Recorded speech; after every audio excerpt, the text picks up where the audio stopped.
شریعت طریقت اور حقیقت.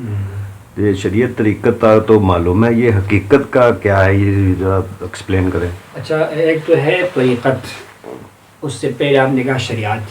تو شریعت, طریقت اور حقیقت, اس کو آپ یوں سمجھ لیجیے گا نا کہ جو ہمارے پاس دین آیا ہے نا, دین, ان کی تین پارٹس ہیں, تین حصے ہیں. ایک حصہ یہ ہے کہ آپ دین کے ارکان احکام پر عمل کر لیں. نماز ہے, روزہ ہے, زکوٰۃ ہے, فرائض ہے. اس میں احکام شرع 8 ہے نا, فرائض, واجبات, سنت, مستحب, اس پر آپ نے عمل کرنا ہے. باقی حرام سے, مفسد سے, مکروہ سے خود کو بچانا ہے.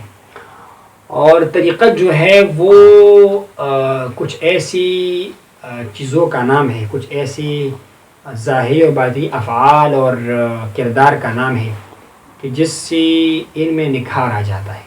مثال کے طور پر آپ نے کتاب میں پڑھ لیا کہ نماز پڑھنا چاہیے, اس کو رکوع ہے, سجدہ ہے, لیکن طریقت آپ کو کیا سکھاتا ہے؟ جب آپ نماز پہ کھڑے ہو جائیں تو آپ اپنے آپ کو غیر سے الگ کر لیں, ماں سے واللہ سے الگ کریں. جب ہاتھوں کو اٹھائے تو آپ یہ خیال کریں کہ میں نے ساری دنیا کو پیچھے ڈال دیا. جب آپ جناب والا ہاتھ باندھ لے تو یہ خیال کریں کہ میں غلام کی طرح, ایک بندے کی طرح مالک کے سامنے کھڑا ہوں, اور الفاظ اپنے آپ کو میں پیش کر رہا ہوں, پیشی ہو رہی ہے, نہیں کہ میں عبادت کر رہا ہوں, پیشی ہو رہی ہے میری.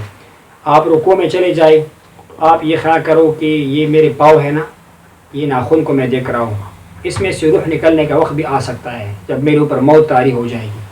آپ سجدے میں چلے جاتے ہیں تو آپ ناک کے سرے کو دیکھتے ہیں. آپ یہ خیال کرو گے کہ جناب والا جب میں قبر میں جاؤں گا, اگر رحمت آئے گی یا عذاب آئے گی, تو اس کا پہلا اثر کس چیز پر ہوگا؟ میرے ناک پر ہوگا. یہ آپ کے ساتھ یہ طریقت ہے, یعنی یہ آپ کو وہ خضوع جس اللہ تعالیٰ مانگتا ہے آپ سے نا, باطن والا معاملہ. اسی طرح آپ قاعدے میں بیٹھتے ہیں, تشہد میں بیٹھتے ہیں, آپ سینے کی طرف دیکھتے ہیں, اپنے قلب کی طرف متوجہ. یہ قلب آپ ایمان کا اصل ہے. اگر آپ ایمان لے گیا تو میں کامیاب ہو گیا, اگر آپ ایمان سے خالی ہو گئے تو میں ناکام ہو گیا. آپ دائیں طرف سلام پھیرتے ہیں بھائی, تو یہ خیال کرو کہ یہاں پر فرشتے بیٹھے ہیں جو میرے ہر چیز عمل نامے میں جو ہے وہ نوٹ کرتے ہیں, لکھتے ہیں. تو یہ طریقت ہو گیا. زکوٰۃ ادا کرتے ہیں, ویسے طریقہ کیا ہے؟ آپ نے ₹1,00,000 میں سے 2,500 زکوٰۃ دینا ہے. آپ کے پاس 40 بکریاں ہیں, ایک بکری آپ نے زکوٰۃ دی ہے. 30 گائے ہے تو اس کا اپنا نصاب ہے. 5 اونٹوں میں جو ہے نا زکوٰۃ بن جاتا ہے. 200 درہم میں 5 درہم زکوٰۃ ہے. ہاں, اسی طرح 20 مثقال دینار میں, سونے میں نصف مثقال زکوٰۃ. لیکن طریقت کیا سکھاتا ہے کہ آپ قربانی اور ایثار پیدا کرو, یعنی کہ آپ زکوٰۃ دے دو اور دکھلاوا کرو, اور آپ جو ہے تکبر کرو, کسی پر احسان جتلاؤ. یہ طریقت ہے. الفاظ اگر یہ جو ہے نا, یہ اسی شریعت کی خدمت کے لیے ایک طریقہ کار ہے جس کو ہم لوگ پر علم تصوف اصطلاح آ گئی نا. اچھا, جو طریقت ہے نا, کہ طریقت کیا ہے, کیا نام ہے, حقیقت کیا ہے؟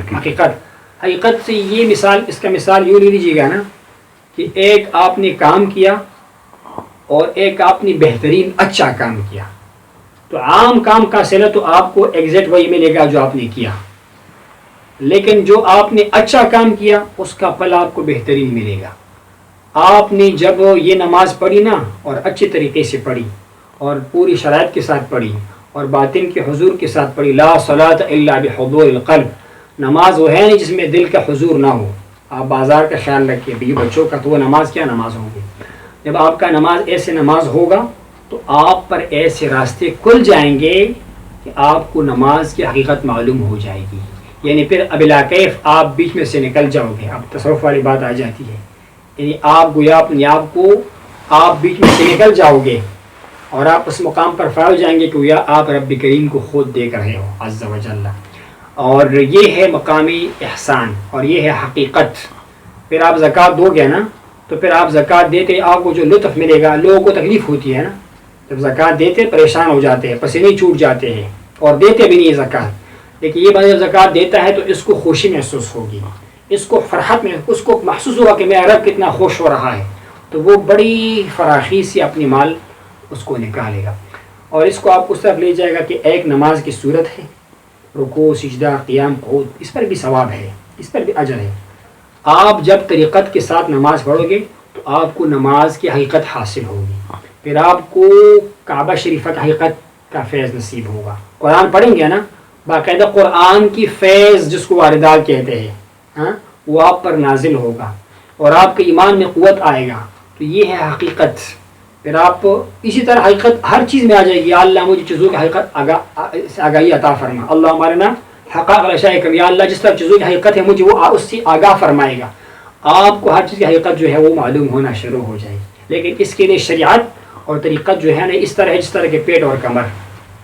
پیٹ ہے نا ہمارا, پیچھے کمر ہے, اس کے بغیر چارہ نہیں ہے. کالظہر مع البطن, یہ دونوں باہم ملے گی, اللہ تعالیٰ آپ کو حقیقت عطا فرمائے گا. پھر آپ کو ایمان کا حقیقت معلوم ہو جائے گا, نماز کی حقیقت معلوم ہو جائے گی. آپ کو علم کا جو ایک تو پڑھائی کا علم ہے نا, ایک نور ہے اللہ کی طرف سے جو آپ پر برکت آتا ہے, آپ کے دل پر اسرار کھلتی ہے. ہاں اقبال نے کیا لکھا ہے کہ عطار ہو رومی ہو غزالی ہو کہ راضی, کچھ ہاتھ نہیں آتا بھی آہ سحرگاہی. یہ آہ سحرگاہی وہی کیفیت ہے جو صوفی کرام کا طریقت کا ہے کہ آقا اللہ کے نبی نماز پڑھا کر دیتے تو آپ کی سینے سے ایسے آواز نکلتی تھی کہ جیسے آپ نے وہ دیگچے کو نا پانی پہ رکھا ہوا ہو اور وہ پانی جو ہے نا وہ جوش کی وجہ سے آوازیں نکال رہا ہو. اس طرح کی آواز جو ہے, یا وہ چکی جو آٹا کو پیستی ہے نا اس طرح کی آواز. یہ کیا ہے؟ نماز کی حقیقت یہ نماز تھی. یا جناب علی شیر خدا کے پاؤں میں وہ تیر گیا ہوا تھا تو اس کو نکالتے وقت تکلیف ہوتی تھی. آپ نے کہا میں نماز پہ کھڑا ہو جاتا ہوں, جب میں نماز میں قیام میں کھڑا ہو جاؤں اس کے بعد یہ مجھ سے نکال لیجیے گا. تو پھر آپ لوگوں کا نماز تو حقیقی نماز ہوتا تھا. ہم نماز میں منہمک ہو جاتے تھے, پھر نہ درد کا احساس نہ تکلیف کا احساس. تو پھر کیا ہے, وہ لوگوں نے اس کو اس سے نکلوا دیا اور اس کو تکلیف کا احساس بھی نہیں ہوا. یعنی یہ حقیقت نماز ہے جو اللہ کسی کو عطا فرماتا ہے. تو یہ کب ملے گا؟ جب شریعت و طریقت کو باہم ملائیں گے. اس کا جو مغز ہے نا, پھل, وہ کیا ہے؟ وہ حقیقت ہے. حقیقت آپ کو نصیب ہو گیا, آپ مقصد تک جا پہنچ گئی, اصل تک جا پہنچ گئی, آپ صورت سے نکل گئی, ریالٹی میں چلے گئی. اور یہ اللہ کے فضل سے ہے اور شریعت و طریقت کی باہم ملانی اور چلانی سے. جو بندہ کہے کہ بھئی میں صوفی ہوں مجھے نماز کی ضرورت نہیں ہے, اس کو ہمارے ہاں زندگیت کہا جاتا ہے. شریعت جو ہے وہ طریقت کے ساتھ لازم ہے. اور جو بندہ کہے کہ بھئی میں تو بس ٹھیک ہے عالم صاحب بن گیا, شریعت کا مجھے علم ہے, کوئی طریقت کا ضرورت نہیں ہے, تو اس کے لیے یہ عرض ہے کہ آپ کی نماز تب قبول ہوگی اب اس کے اندر احسان کا, تزکیے کا, خشوع کا مادہ پیدا ہوگا. اور وہ علم طریقت سے آتا ہے جس کو لوگ علم تصوف کہتے ہیں نا, اس سے آ جاتا ہے. جب یہ دونوں باہم ملیں گے آپ حقیقت تک جا پہنچو گے, اصل تک پہنچ جاؤ گے. تو صرف علم ظاہر سے بھی نہیں ہوگا شریعت سے, اور صرف علم باطن کا دعوے سے بھی نہیں ہوگا کہ میرے پاس طریقت آ گیا, بلکہ دونوں کو باہم ملائیں گے, باہم چلیں گے. پھل کیا ملے گا آپ کو؟ پھل وہ آپ کو کیا ملے گا جناب والا؟ ادھر سے پانی مل گیا, ادھر درخت ہے, دھوپ آ گیا تو نتیجہ کیا, اس کا پھل باہر نکل آتا. تو پھل کیا ہے؟ وہ حقیقت ہے. ایمان کا پھل اور اعمال کا پھل آپ کو کس شکل میں ملے گا؟ حقیقت کی, اور وہ اللہ تعالیٰ کی طرف سے واردات کی شکل میں, یقین کی شکل میں, قوت کی شکل میں اور معرفت خداوندی کی شکل میں آپ کو کیا ملے گا؟ وہ نصیب ہو جائے گا.